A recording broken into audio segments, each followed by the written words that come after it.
Muli bang mapabagsak ng PLDT ang Creamline sa kanilang paghaharap sa opening ng FEVEL Reinforce Conference ngayong araw na to?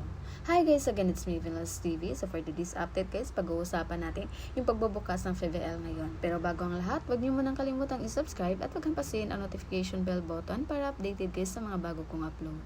Sa pagbubukas ng FEVEL sa Reinforce Conference, magandang bakbakan agad ang sumalubong sa mga fans ng volleyball. Mapanood natin ang laban ng PLDT versus Creamline.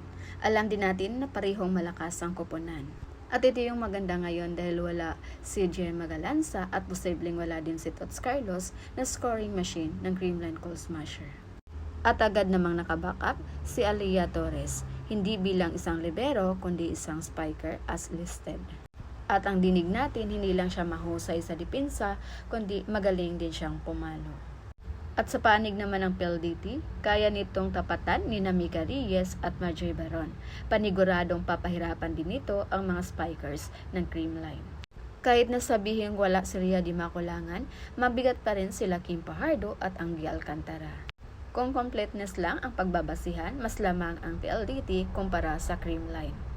Kahit wala si Del Palomata, maganda naman ang timing na pagpasok ni Mika Reyes. Makakatulong ito kay Davidson plus yung kanilang import. Konting recap lang sa dalawang koponan. Kung matandaan natin, ang PLDT ang kauna-unahang nagbabagsak sa Creamline nung last conference. Kaya tanong ng mga fans ngayon sa volleyball, kaya pa rin bang pabagsakin ng PLDT or gaganti ang Creamline sa kanila? So yun muna yung pa-update natin guys, and mapanood natin yung laban ng PLDT at Creamline ngayong July 16 at 6 p.m. So again, this is Vilas TV. Thank you for watching.